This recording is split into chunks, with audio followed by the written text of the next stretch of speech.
हमारे नबी सल्लल्लाहु अलैहि वसल्लम के पास एक सहाबी आए भीख मांगने के लिए, सही हदीस है। लोगों को वो हदीसें तो याद होती हैं जिसमें सदक़े की तरगीब है, वो भी हदीसें याद रखनी चाहिए। सदका करना चाहिए, स्टाइल ये होना चाहिए, अंदाज ये होना चाहिए जो मैं आपको बता रहा हूँ। सहाबी आए, अंसारी सहाबी, अर्ज़ किया या रसूल अल्लाह घर में क्या है? फाक़े, कुछ भी नहीं है खाने में। वो वाकई बेचारे मुस्तहिक थे, उन्हें तो नबी वैसे ही दे देते ना, वो झूठ थोड़ी बोल रहे थे नबी की खिदमत में आके। कुछ भी नहीं है घर में। आपने फरमाया कुछ तो होगा, सब सहाबा बैठे हुए हैं, कुछ तो होगा। फरमाया सिर्फ एक प्याला है। जाहिर है वो प्याला है जिसमें डाल के खाना खाते हैं, वही अगर बेच दें तो खाना आएगा तो प्लेट ही नहीं रहेगी घर में, बर्तन ही नहीं रहेगा। आप सल्लल्लाहु अलैहि वसल्लम फरमाया वो प्याला उठा के ले आओ।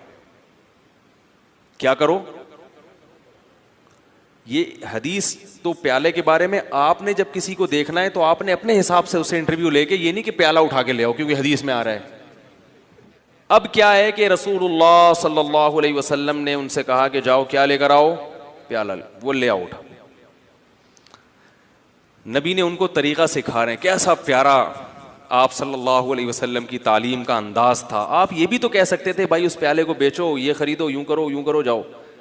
तो आपने मुअल्लिम को भी बता दिया कि तुमने गरीब को सही रास्ता भी दिखाना है और उसके साथ इस रास्ते में ताउन भी करना है। वो बेचारा कॉन्फिडेंस नहीं होता, आपने उसको समझा के निकल लिए, वो कंफ्यूज है यार मैंने क्या करना है। हर आदमी में कॉन्फिडेंस नहीं होता, कुव्वत फैसला नहीं। तो आपने बता दिया कि उसके साथ ताउन करना है, उसकी हौसला अफजाई करनी है। तो आप ये नहीं आप सल्लल्लाहु अलैहि वसल्लम ने फरमाया कि जाओ वो प्याला बेचो और ये करो और वो करो और खुद ही कर लो सारा कुछ। फरमाया ले आओ। जैसे जैसे कह रहा हूं ना वैसे वैसे गोया उंगली पकड़ के चलाना सिखा रहे हैं, भीख से उंगली पकड़ के छुड़वा रहे हैं। ये ज्यादा बड़ी खिदमत है।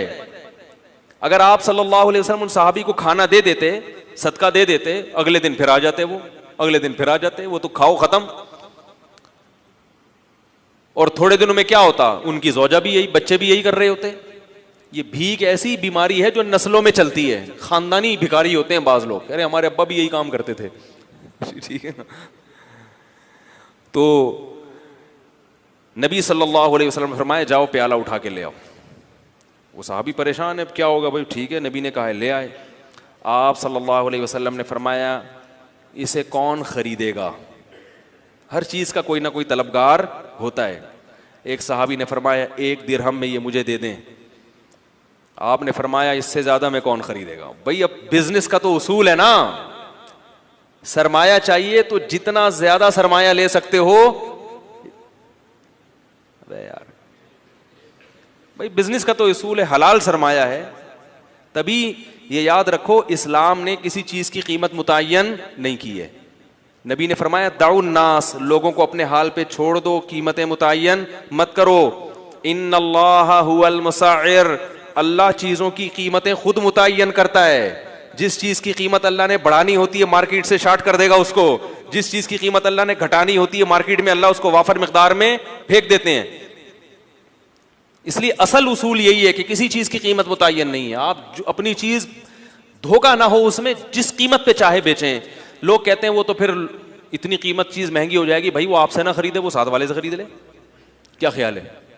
तो वो तो खुद ब खुद, हाँ गड़बड़ जब होगी जब ताजिर मिलके आपस में ईका कर लेते हैं, मुआहदा कर लेते हैं कि इससे कम पे नहीं बेचना, ये नाजायज है। इसी वजह से फिर हुकूमत को इन्वॉल्व होना पड़ता है, चीजों की कीमतें मुतय्यन करती है। तो आप सल्लल्लाहु अलैहि वसल्लम ने फरमाया कौन खरीदेगा? एक साहबी ने कहा 1 दिरहम में।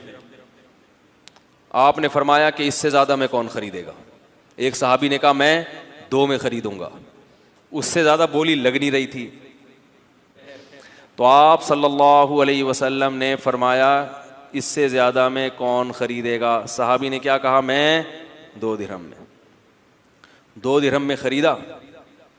2 दिरहम आप सल्लल्लाहु अलैहि वसल्लम ने उन सहाबी को दिए। फरमाए 1 दिरहम से कुल्हाड़ी लेकर आओ और 1 से अपने और अपने बच्चों के लिए खाना लेकर आओ, गुजारा चलाओ फिलहाल, क्योंकि अब भूख का भी तो कोई इलाज करना है ना। तो वो गए, 1 दिरहम से क्या खरीदा? गुजारे लायक। ये नहीं कि पिज़्ज़ा लेके जा रहे हैं। आज ये भी होता है, अपनी हरकतें ठीक नहीं है, इतनी अर्निंग नहीं है जितना घर में खर्चा शुरू कर दिया और कह रहे हैं खर्चे ही नहीं पूरे हो रहे, खर्चे ही नहीं पूरे। और कहाँ से पूरे होंगे भाई आपके? आपकी औकात दुकान आपकी पकौड़ों की है और बातें क्या कर रहे हो, करोड़ों की बातें कर रहे हो।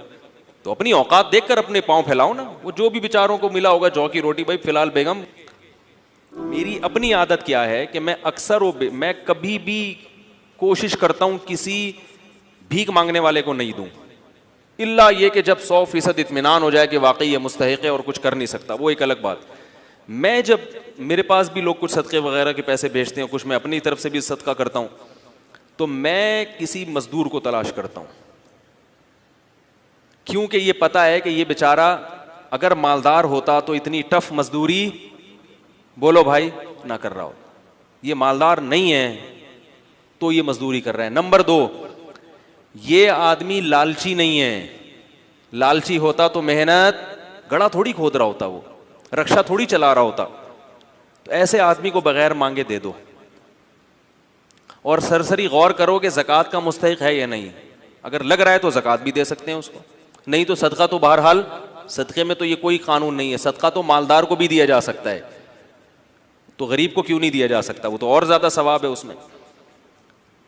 और बाज़ दफ़ा अगर मेरे पास कोई बड़ा अमाउंट हो तो फिर मैं क्या करता हूँ, मैं किसी गरीब से ये पूछता हूँ, जो इंटरव्यू लेता हूँ ना, कि भाई आप ये क्यों कर रहे हो, ये क्या है। वो उसको नहीं पता होता ये मौलवी साहब मुझे चंदा देंगे। अगर पहले पता चल जाए ना तो फिर छोड़ू होते हैं। फिर आजकल ये गरीब क्या होते हैं, लंबी लंबी छोड़ना शुरू कर देते हैं, कह रहे मुझे 2-3 करोड़ रुपए मिल जाए ना फिर ऐसी बातें शुरू करते हैं। उनको नहीं पता हो वैसे ही है, हेलो हाय और भाई तबीयत सैट अंडी वालान खा टोल मोल।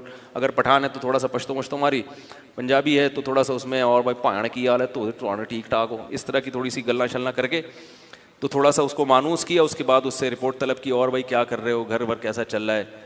तो जो इज्जतदार आदमी होता है वो पहली दफ़ा में तो यही कहेगा अल्हम्दुलिल्लाह, अल्लाह का दिया बहुत कुछ है। अब ये नहीं कि हम भाग गए, इसका मतलब है बंदा सफ़ेद पोश है, अल्लाह का शुक्र अदा कर रहे हैं। तो भाई अल्लाह का दिया माशाल्लाह बहुत कुछ है। बच्चे कितने आपके जी? 2-3 दर्जन बच्चे हैं माशाल्लाह। एक मिसाल दे रहा हूँ, वैसे होते नहीं किसी के। और कौन है घर में? यार वैसे ही पूछ रहा हूँ यार, तनख्वाह कितनी है? कहना अल्हम्दुलिल्लाह ये दिहाड़ी हो जाती है। तो इस दिहाड़ी में गुजारा हो जाता है? हाँ भाई हो जाता है। इसका मतलब है कि गुजारा नहीं होता, क्योंकि इस दिहाड़ी में असबाब की दुनिया में इतने बच्चों के साथ गुजारा नहीं होगा। तो भाई उसको लिफाफा चुपके से पकड़ाओ और पतली गली से निकल लो। और इससे ज़्यादा अच्छा काम क्या है? बाज़ दफ़ा ये भी मेरी कोशिश होती है, कभी इसमें कामयाब होता हूँ कभी नहीं भी होता, और कभी ये कोशिश नहीं भी करता, टाइम ही नहीं होता। लेकिन मैं इसलिए आपको बता रहा हूँ कि भाई ये काम करेंगे तो इंशाअल्लाह इंसानियत की खिदमत होगी, अपनी कौम की खिदमत होगी, और अपाहज ना बनाए लोगों को। फिर मैं उससे कहता हूँ कि यार ये आप इससे आसान काम क्यों नहीं कर लेते? या कोई वाकई बेरोजगार है, वो भी ऐसा भी हुआ है, भिखारी आया हट्टा कट्टा, मैंने कहा आप कुछ करते क्यों नहीं? कह रहे हैं यार आजकल रोजगार नहीं मिल रहा, मैं क्या करूं। मैंने कहा ठीक है आ जाओ, हमारी मस्जिद में काम हो रहा था। मैंने कहा यार ये सारा काम यहाँ निपटा दो, ये कर लो, ये गड्ढा आप खोद दो। आप मुझसे 100 रुपये मांग रहे हो, मैं आपको 2000 रुपये दे दूंगा एक दिन के, या 3000 रुपये दे दूंगा एक दिन की दिहाड़ी। अब फौरन पतली गली से निकल लिया। भाई जब आप हट्टे कट्टे हो, आपकी बॉडी से लग रहा है कि आप कुदाल किसी के सर पे भी मार सकते हो, इतनी ताकत है। भाई क्या करना है? अपाहज आदमी अल्लाह को पसंद नहीं है, और अपाहज बनाने वाले लोग भी अल्लाह को पसंद